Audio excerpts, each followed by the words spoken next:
como é que eu conheço a palavra? Estudando, examinando a palavra. Tem muita gente que é cheia de fé, mas não conhece nada. Então não adianta ser cheio de fé e vazio de conhecimento. Seja cheio de fé e cheio de conhecimento, se prepare para viver coisas incríveis na presença do Senhor. 1 Coríntios 3,16 diz assim: não sabeis vós que sois o santuário de Deus, e que o Espírito de Deus habita em vós? Vou repetir mais uma vez. Não sabeis vós que sois o santuário de Deus, e que o Espírito de Deus habita em vós? Fala comigo, eu sou santuário de Deus, em comunhão com meus irmãos.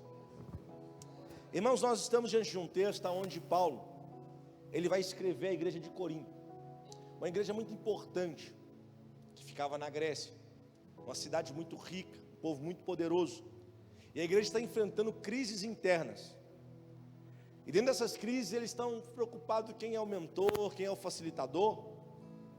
Paulo fala assim, olha, eu plantei, Apolo regou, mas quem dá o crescimento é Deus.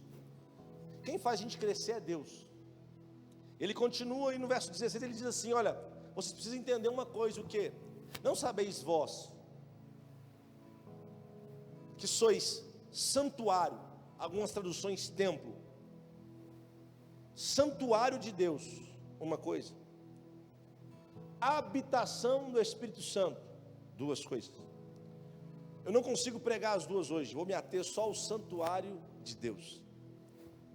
Quando ele diz, não sabeis vós que sois santuário de Deus, ele vai dizer algo fantástico.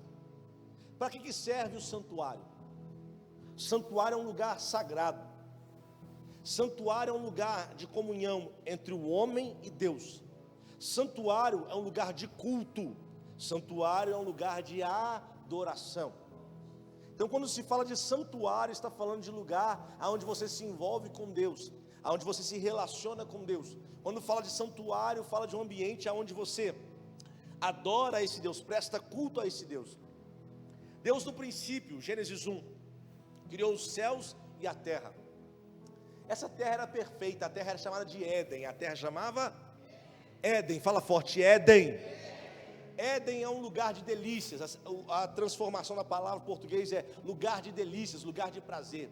A terra era prazerosa, a terra era um lugar deleitoso.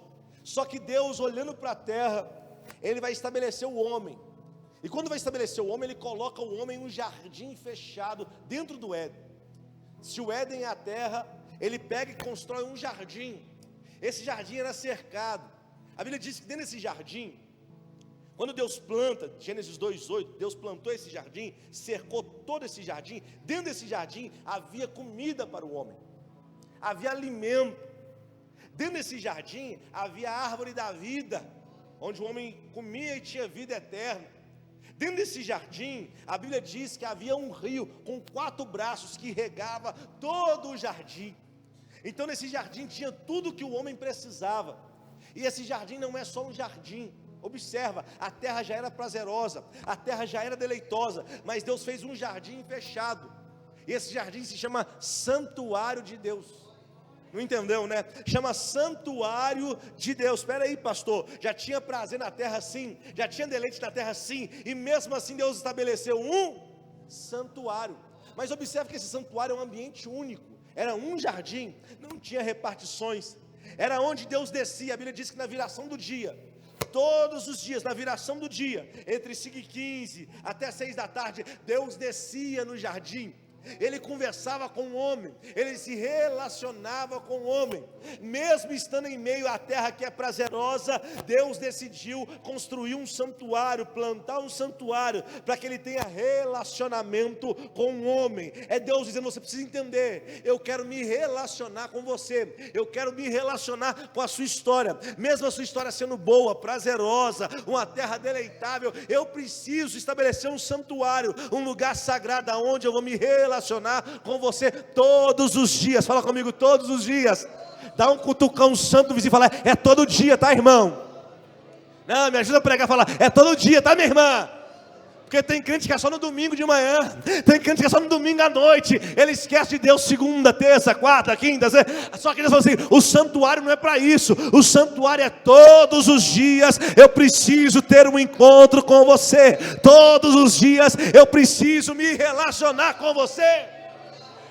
Deus quer ter intimidade com você todos os dias, Deus quer falar com você todos os dias, Deus quer soprar você coisas novas todos os dias. Mas você precisa estar inserido nesse santuário de Deus, nesse ambiente de Deus. Só que a Bíblia diz que o homem peca. Pecar é errar o alvo, ele erra o alvo. Aí quando ele peca, alguém fala, Deus não vai descer, Deus continua descendo. Vou de novo, o homem pecou e Deus continuou? Porque o meu pecado não atrapalha quem é Deus. O meu pecado só atrapalha eu mesmo. Toda vez que eu peco, não é Deus que para de descer, sou eu que começo a me afastar de Deus. Você já viu? Quando a gente começa a entrar nas primeiras fileiras, tá avivado, primeiro amor é primeira fileira, primeiro amor, primeira fileira, primeiro amor, levanta a mão, cospe fogo, ele erra, ele começa a pular umas cadeiras para trás. Quando ele está com vontade de sair já da igreja, está na última cadeira, até o dia que ele não vem mais. Ele vai perdendo o ambiente. Deus parou de descer no santuário, mas ele está com vergonha daquilo que ele está fazendo. Deus continua descendo no santuário, mas o Adão está com vergonha. A Eva está envergonhada. E por eles estarem envergonhados e não consertarem, Deus agora promove a graça. Tampa eles, mas coloca eles do lado de fora. Retira eles do santuário. Por que Deus retira eles do santuário? Porque o ambiente de santuário é sagrado. O ambiente de santuário é lugar de culto. O ambiente de santuário é lugar de adoração. E quem tem uma vida pecaminosa, não estou falando de quem peca, quem tem uma vida pecaminosa, é quem não sai do pecado, quem dá aquele pecado de estimação. Essas pessoas não conseguem ficar no santuário, eles são colocados para fora. Só que Deus agora ele tem um plano. Eu disse que Deus tem Deus é maravilhoso. Estou com o vizinho e falo assim, seu Deus não é pego de surpresa. Oh Jesus, está parecendo torcedor do Cruzeiro depois do empate. Fala assim, o seu Deus não é Deus e o seu...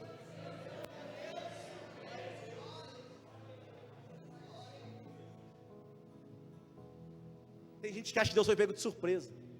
Ele colocou o Adão e falou, tadinho do Adão, agora pecou, vou ter que me reinventar aqui. Não, Deus já tinha um plano perfeito para resgatar o homem para ele. E quando eu falo homem, eu estou falando assim, homem e mulher, para resgatar, trazer de volta. Só que eles foram tirados de onde? Do santuário. E quando Deus olhou aqui, falou assim, eles não podem ficar sem santuário. O tempo passa, Deus levanta ele como nação. Aquele povo começa a caminhar. Só que eles ainda são nômades. O que é nômades? Não tem terra própria. Eles andam de um lado e para o outro. Deus visita Moisés. Deus visita quem? E fala, Moisés, Êxodo capítulo 25, verso 8. Construa um santuário. Construa um santuário. Coloca para mim. Êxodo 25, verso 8. Aleluia. Dá glória aí, igreja. Estão mexendo no celular lá. Êxodo 25, verso 8. E me farão E o que vai acontecer? E habitarei no meio. Ô Moisés vai me fazer um santuário. O primeiro santuário da face da terra se chamava jardim. Agora Deus vai promover o segundo santuário na face da terra. E esse segundo santuário é uma tenda, conhecida como tabernáculo. Fala comigo, tabernáculo. Eu já estou pregando, tá? Tabernáculo. Só que o tabernáculo, diferente do jardim, ele tinha repartições. O jardim era um ambiente único, mas o tabernáculo não. O tabernáculo era 3 repartições. Primeira repartição, conhecido como átrio. Fala comigo, átrio. Vamos lá. O que era o átrio? Era um lugar externo ao tabernáculo, fora da tenda. Nesse lugar chamado átrio, qualquer um podia entrar, judeu, gentil, qualquer um podia acessar. Era nesse lugar chamado átrio que existia um holocausto, um altar de holocausto. O que é isso? Altar de sacrifício. Aonde o pecador tinha que trazer um animal, colocar em cima do altar de sacrifício, olhar para o sacerdote, ele colocaria a mão em cima do animal. O sacerdote olhava para o pecador, olhava o animal e degolava o animal na frente do pecador, ao ponto que o pecador olhava aquele animal com um olhar inocente. e falava: ele está morrendo por causa do meu pecado. O sacerdote recolhia o sangue daquele animal, aspergia o altar, jogava sobre a pessoa. Ele ia para um segundo ambiente, ainda no átrio, lugar externo, chamado bacia de água. Era uma bacia de bronze e tinha água nela, porque ele tinha que se lavar. Ele tinha o quê? Lavava as mãos, lavava os pés, para poder acessar a segunda repartição, que agora é lugar da tenda. É o lugar chamado lugar santo. E quando ele lavava as mãos, ele entrava no lugar santo. Lá dentro tinha 3 coisas. Primeiro, ele olhava para um lado, ele viu um castiçal, 7 braços, aonde o fogo tinha que ficar queimando todos os dias, não podia se apagar. Era ofício do sacerdote manter aquele fogo aceso. Era ofício sacerdotal manter aquela chama queimando. E quando ele olhava para aquilo, ele olhava para o outro lado, tinha a mesa dos pães da proposição. Eram 12 pães, e o sacerdote que trabalhava ali dentro, ele podia acessar e comer desses pães. Mas dentro desse segundo lugar, a segunda repartição do tabernáculo, havia um altar pequenininho, antes do véu do templo, antes do santíssimo lugar. Nesse lugar tinha um altar bem simples, pequenininho. Ele fazia fumaça, ele tinha ali as brasas, eles colocavam incenso, aquilo liberava um cheiro agradável e fumaça no ambiente. Para o sumo sacerdote acessar o santíssimo lugar, que era a terceira repartição do tabernáculo, ele poderia só ir uma vez ao ano. Uma vez? Vem comigo, eu tenho que pregar. Uma vez ao ano para entrar no santíssimo lugar. Além de trazer o sangue, lavar as mãos, lavar os pés, entrar, comer do pão, limpar, manter a chama acesa, ele tinha que pegar agora desse altar brasas acesas, passar o véu só com a mão e colocar a brasa lá dentro, fazendo fumaça no terceiro ambiente. E quando ele olhava, se ele visse o seu braço, ele não podia entrar. A história diz que ele colocava o pé também. Enquanto ele colocava o pé e ele conseguia ver o seu pé, a sua perna, ele não poderia entrar, até que a fumaça tomasse conta do terceiro ambiente, até que a fumaça tomasse conta desse lugar maravilhoso. Quando a fumaça tomasse conta, ele não conseguia mais ver nem a sua mão, nem a sua perna, ele estava autorizado a entrar no santíssimo lugar. Era Deus dizendo: para minha presença aparecer, você precisa desaparecer. Porque tem muita gente que não carrega a presença de Deus, porque ele quer aparecer, e se ele aparece, Deus não aparece, e o meu Deus não divide a glória dele com ninguém. Vou de novo: Deus não divide a glória dele com ninguém. Para Deus aparecer, você vai ter que sumir. Para Deus aparecer, você vai ter que desaparecer. Então o sacerdote pegava, chacoalhava, fazia muita fumaça. Quando ele não se via mais, ele podia entrar, estava autorizado a entrar. Dentro daquele ambiente tinha a arca da aliança, a arca do concerto, e ali Deus falava ao sacerdote. Quando Deus falava daquele lugar, ele não via Deus, mas ele sentia. Ele não conseguia ver Deus, mas ele sentia a presença de Deus. E todo Israel entendia que quando o sumo sacerdote entrasse naquele lugar e Deus falasse, a história ia mudar. Os céus iam se abrir, a chuva ia descer, a terra seria visitar. Não entendeu ainda? É Deus dizendo: a minha presença traz o sobrenatural para a tua vida. A minha presença traz o sobrenatural para a tua história. Não entendeu ainda? Está sem autoridade porque não tem presença. Quem tem presença, Deus libera autoridade. Cutuca o vizinho e fala assim: a autoridade vai descer quando a presença chegar. Pastor, ninguém me respeita. Claro, você não carrega a presença. Pastor, ninguém me honra. Claro, você não carrega a presença. Mas quando carregar a presença, fica tranquilo, porque, meu irmão, quem tem contato com a divindade, a vida nunca mais é a mesma. Deus derrama virtude, Deus derrama poder, Deus derrama. O sumo sacerdote sai. Quando saía, todo Israel saberia o quê? Vai cair chuva. Deus vai abençoar a nação. Deus vai derramar a vitória. Oh, glória. Por quê, pastor? A presença de Deus traz isso, traz chuva, traz céus abertos, traz milagre. A bênção de Deus faz milagre acontecer. Aquele povo vai conquistar a terra prometida. Aquele povo vai chegar na terra aonde Deus prometera. Eles vão fixar, estabelecer agora, sabe o que? Casa. Vai se levantar o tempo da monarquia. Vem Saul, governa. Agora vai se levantar Davi, um homem segundo o coração de Deus. E um dia ele está no seu palácio. Ele está no seu palácio tranquilo. Ele fala assim: olha, eu estou morando numa casa tão boa. Coloca para mim 2 Samuel capítulo número 7, verso 1. Vamos ler a palavra de Deus. 2 Samuel 7, 1. Vamos ler até o 13. E sucedeu que, estando o rei Davi em sua casa, e tendo o Senhor lhe dado descanso de todos os seus inimigos em redor. Irmão, chega uma hora que Deus dá descanso dos inimigos. Uma mão, duas, três. Vou falar de novo. Sabe esse inimigo que te persegue? Chega uma hora que Deus dá descanso de todos os inimigos. Disse o rei ao profeta Natã: eis que eu moro em casa de cedro, e a arca de Deus mora dentro de cortinas, tabernáculo, tenda. Vai. E disse Natã ao rei: vai e faz tudo quanto está no teu coração, porque o Senhor é contigo. Porém sucedeu naquela mesma noite que a palavra do Senhor veio a Natã dizendo: vai e diz ao meu servo Davi: assim diz o Senhor, edificar-me-ás tu uma casa para a minha habitação? Porque em casa nenhuma habitarei desde o dia em que fiz subir os filhos de Israel do Egito até o dia de hoje, mas andei em tenda e era o santuário, e em todo lugar em que andei com todos os filhos de Israel, falei porventura alguma palavra a alguma das tribos de Israel, a quem mandei apacentar o meu povo de Israel, dizendo: por que não me edificais uma casa de cedro? Cedro era a melhor madeira da época. Agora, pois, assim dirás ao meu servo Davi: assim diz o Senhor dos Exércitos, eu te tomei da malhada, de trás das ovelhas, para que fosse o soberano sobre o meu povo e sobre Israel. Olha, deixa o 8 aí rapidinho. Presta atenção nisso aqui. Toda vez que você se dedicar a Deus, Deus vai se dedicar à sua vida.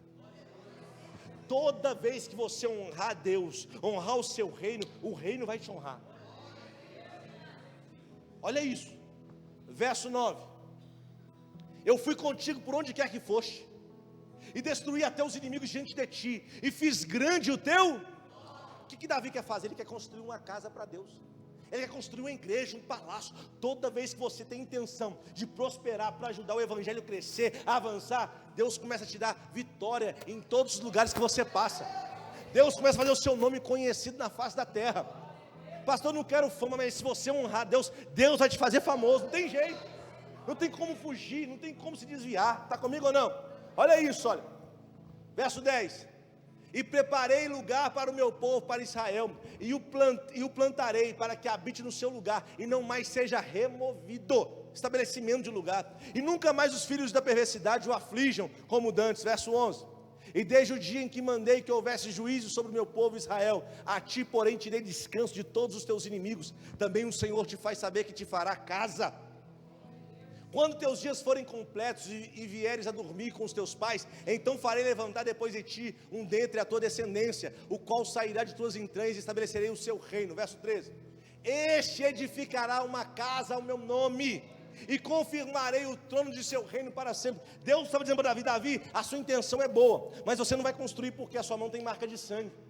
A sua intenção é legal, mas faz o seguinte, Davi, você não vai construir, mas você pode investir.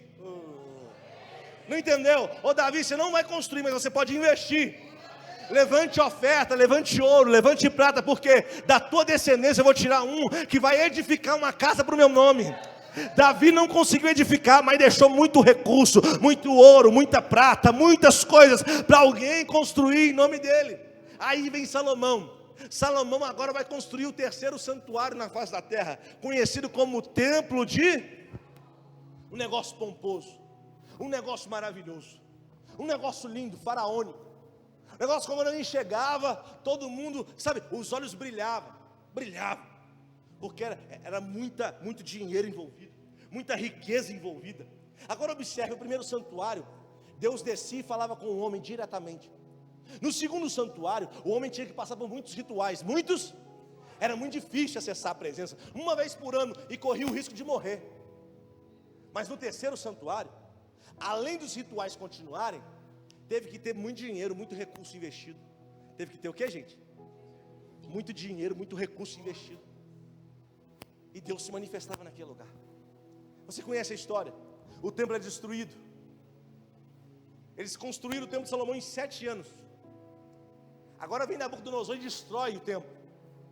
Passa-se um tempo, Zorobabel vai reconstruir esse santuário. ele demora 21 anos para reconstruir. Dá um toque no vizinho e fala assim: reconstruir dá mais trabalho que construir. Tem gente que vive reconstruindo coisas, vai te dar mais trabalho, vai ser mais pesado, vai ser mais luta. Em 7 anos eles construíram, mas para reconstruir 21 anos. Para destruir um casamento é fácil, mas para reconstruir. Para destruir uma família é fácil, mas para reconstruir. Para destruir uma empresa é fácil, mas para reconstruir dá um trabalho. Deus está dizendo para alguém: toma cuidado, porque em vez de ficar destruindo, começa a construir. Está comigo ou não? Esse templo vai ser derrubado mais uma vez, vai ser reconstruído mais uma vez. Quem vai reconstruir agora é Herodes o Grande. Ele quer agradar a César, ele vai construir faraônico também, lindo, maravilhoso. Esse templo vai estar nos dias de Jesus. Nos dias de Jesus esse templo vai estar montado, pronto. Jesus está passando agora, diante do templo. Ele olha para o templo, os discípulos do seu lado. Ele diz assim: derribai,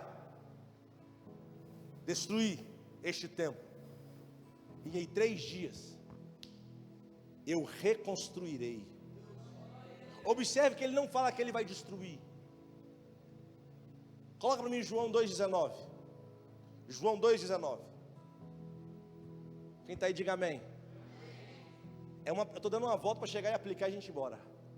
João 2,19 diz assim: Jesus respondeu e disse-lhes: destruir este templo. A palavra destruir está no pretérito perfeito. O que é isso? Já aconteceu no passado. Não pegou. Não entendeu? Já aconteceu no passado. Espera aí, pastor, mas o templo estava de pé. Jesus estava de pé. Ele falou assim: destruir este templo. Já aconteceu aonde? Pretérito perfeito.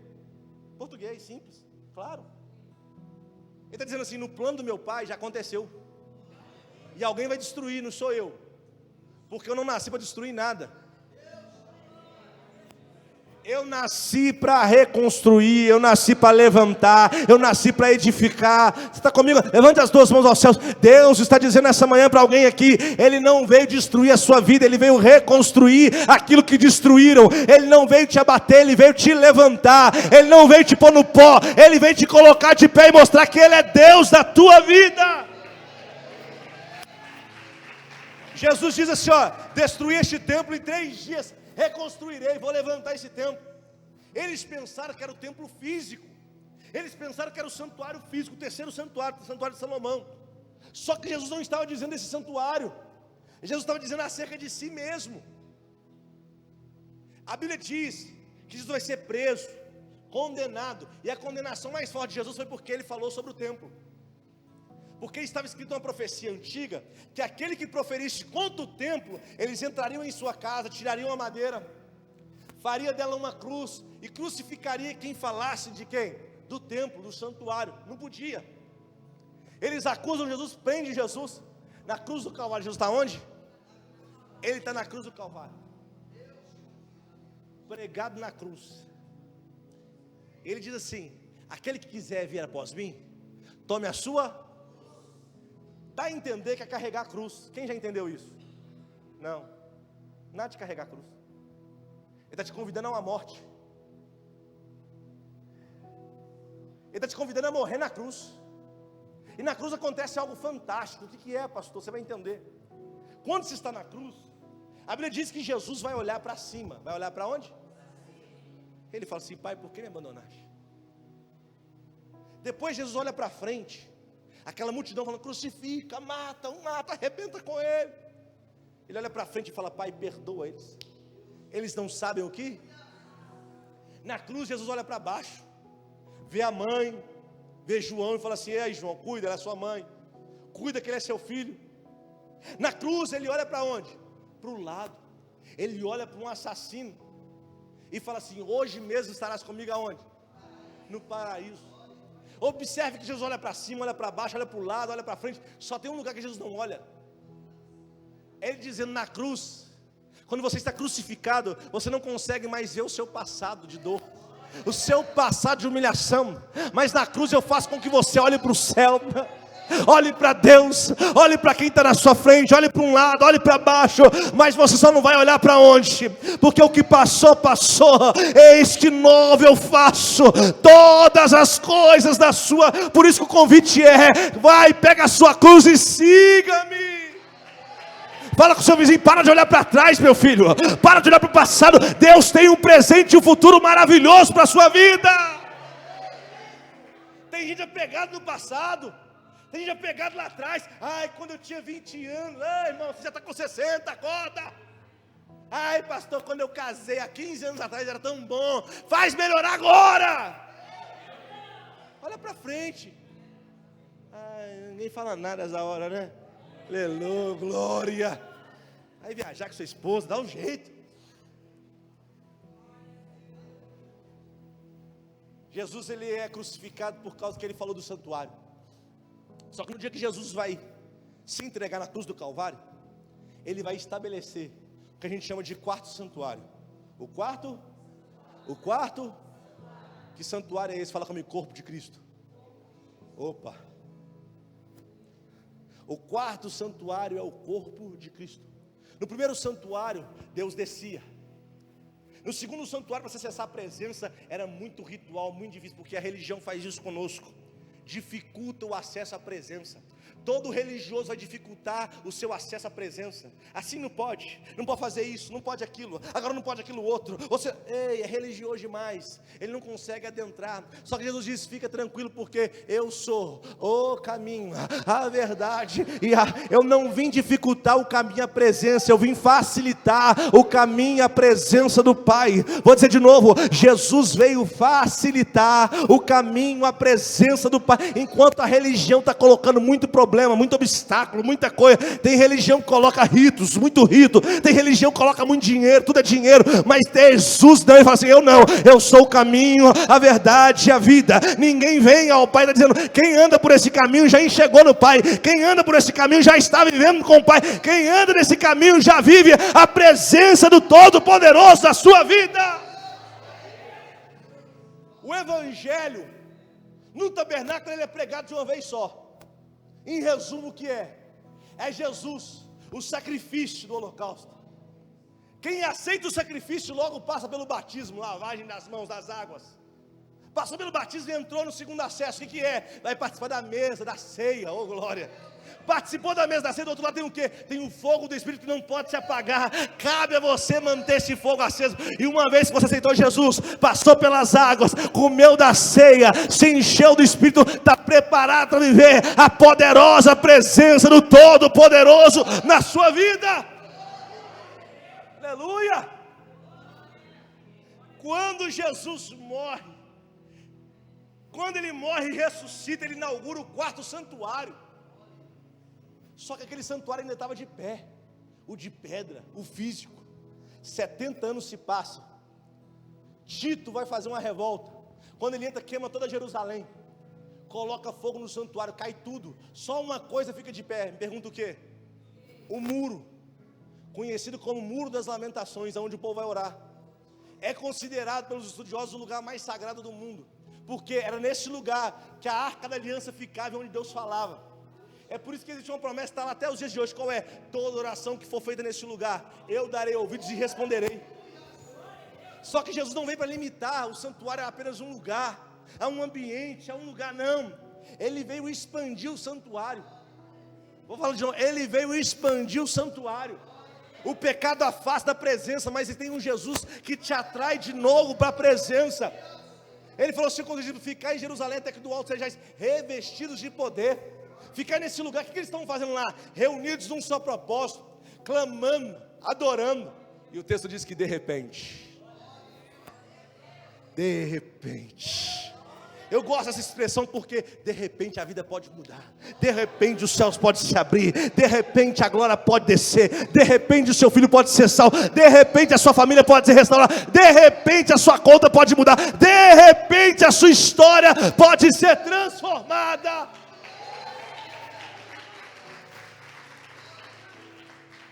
Quando ele sai, meu irmão, os discípulos estão preocupados com a parede. O templo ainda estava erguido, estava de pé. Só que Jesus tinha inaugurado o quarto santuário, que já não era mais um jardim, que já não era mais uma tenda, que já não era mais parede física. Pastor, então o que era? Agora é o corpo dele, a qual ele é a cabeça, e a igreja, que somos nós, nos tornamos o corpo dele. E inseridos nesse corpo, nós vivemos dentro do santuário. E santuário é para quê? Santuário é lugar santo. Santuário é lugar sagrado. Santuário é lugar de culto. Santuário é lugar de adoração. É por isso que alguém se pergunta: por que Deus faz tanta coisa aqui dentro? Não é por causa da parede, é porque nós estamos reunidos no mesmo propósito. E quando estamos reunidos como igreja, nós nos tornamos santuário do Deus Todo-Poderoso. Ele desce, e aonde Ele desce, o milagre acontece. Aonde Ele desce, a resposta chega. Aonde Ele desce, alguma coisa tem que acontecer. A igreja de Corinto está preocupada com parede, com o físico. Aí o Paulo vai lembrar, alertar eles: não fica preocupado com o templo, não fica preocupado com parede. Lembra da mulher samaritana? Jesus chega diante dela e fala assim: olha, ela fala assim: olha, é aqui que a gente tem que adorar Jesus. Ele falou: não é nem aqui em Samaria, nem lá em Jerusalém, porque existia uma guerra entre os samaritanos e os judeus. Samaria, a guerra era tão pesada que eles fizeram 2 templos de adoração em Samaria, um na capital e o outro na saída, chegando em Jerusalém, porque ele queria pegar os povos que estavam saindo de Samaria e ir até Jerusalém adorar no templo principal. Ele falou assim: vão construir 2 templos, por quê? Quem estiver no meio da cidade vai daquele do meio, quem quiser ir para Jerusalém vai ficar com preguiça de andar e vai ficar naquele que é pertinho lá. Jesus olhou para a situação e falou assim: não é nem em Jerusalém, não é em Samaria, está chegando a hora que os verdadeiros adoradores adorarão o Pai. Adorar, observa que é os verdadeiros adoradores, não é um adorador só, é a reunião de adoradores. É a reunião, é a eclésia, assembleia dos santos, reunião dos santos. Quando os santos se reúnem, ali se torna um santuário. Quando os santos se reúnem no mesmo propósito, ali se torna um santuário. O que faz esse local especial não é a parede, não é telão, não é nada disso. O que faz esse lugar especial é que nós estamos reunidos no mesmo propósito. Aí quando Deus vê o povo no mesmo propósito, fala assim: virou o santuário, ali é o corpo de Cristo. E se é o corpo de Cristo, eu tenho que descer, a minha presença tem que se manifestar, a cura tem que chegar, o milagre precisa acontecer. Eu vim liberar essa resposta hoje sobre a sua vida. Você sozinho não é igreja, mas quando nós estamos reunidos juntos, nos tornamos o santuário de Deus, o Todo-Poderoso. Chacoalha o vizinho e fala: você está no ambiente de milagre, meu filho. Fala com ela, fala: você está indo no ambiente de milagre. A qualquer momento a sua história pode mudar. É por isso que tem que reagir nesse lugar. É por isso que nesse lugar você precisa reagir à palavra liberada. Paulo vai chamar aquele aos Coríntios e fala assim: vocês não sabem, vocês não têm essa informação. O que? O santuário do jardim caiu, o santuário do tabernáculo caiu, o santuário de Salomão caiu, mas tem um santuário que foi inaugurado, que jamais vai cair. Qual é? O corpo, a igreja de Cristo. Ele zela pelo corpo, ele trabalha pelo corpo, ele honra o corpo.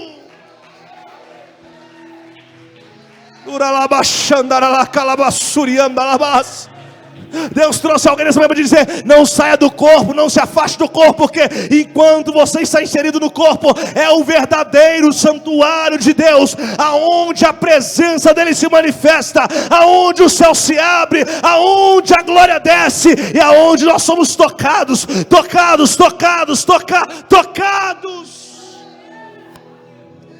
Não sabeis vós que sois santuário do Deus Altíssimo? Não sabeis vós que sois santuário de Deus? Não é parede, não é parede, é nós, somos nós. Quando estamos em comunhão, Deus desce. Não precisa mais de ritos, não precisa dificultar mais o acesso à presença. A Bíblia diz: olha o que Jesus disse: ei, o meu fardo ele é suave, é leve. Você está colocando fardo nas pessoas para quê? Se fizer isso, não chega na presença. Ei, religioso, sai daqui, não é o seu lugar. Jesus é um facilitador da presença.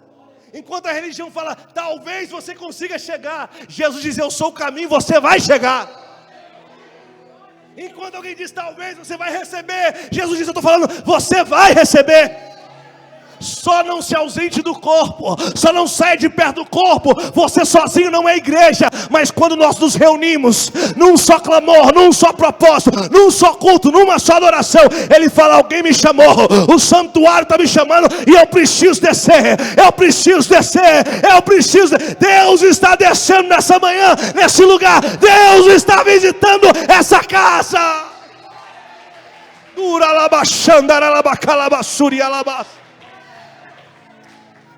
Fica de pé no seu lugar, encerra.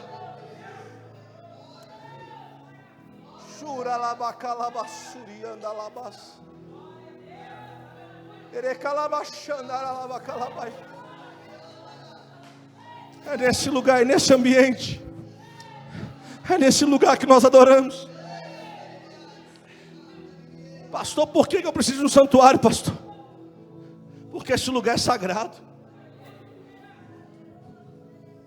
Quando estamos no corpo, reunidos juntos, o problema de um é o problema de todos, porque é corpo.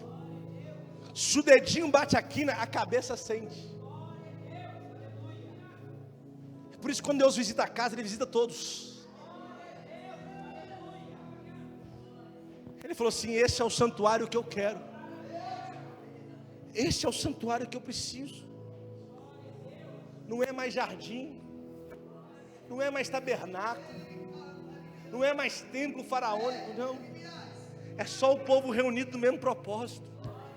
É só a igreja reunida no mesmo. Qual que é o propósito? Eu vim te adorar, Senhor. Eu vim te exaltar. Eu vim dizer que sem a tua presença eu não sou nada, não sou ninguém. Pode tirar tudo, mas não tira o quê? A tua presença. Davi, no pior momento de crise dele, ele falou: Senhor, arranca tudo, arranca o reino, arranca a cadeira, arranca a coroa, tira tudo, só não me deixa perder a tua presença.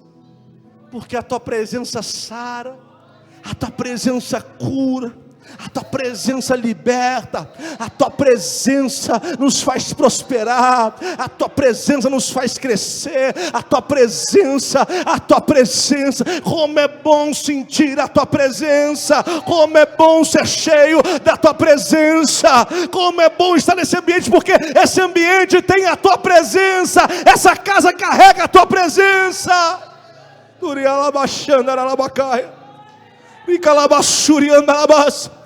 Ele está dizendo hoje: não é mais jardim, meu filho, não é mais tenda, não é mais templo, é esse lugar reunido no mesmo propósito.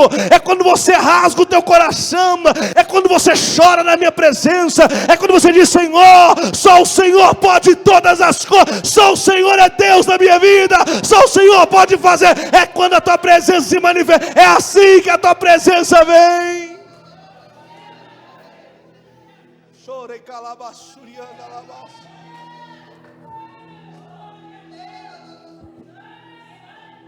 Não sabeis vós que sois santuário do Deus Altíssimo? Você precisa entender isso. Você é o santuário. Ele quer derramar a presença dele nessa manhã. Uma presença que vai fazer você ir além, que vai fazer você avançar. A virtude será liberada sobre a tua vida. A virtude, o poder de Deus será liberado sobre a tua história.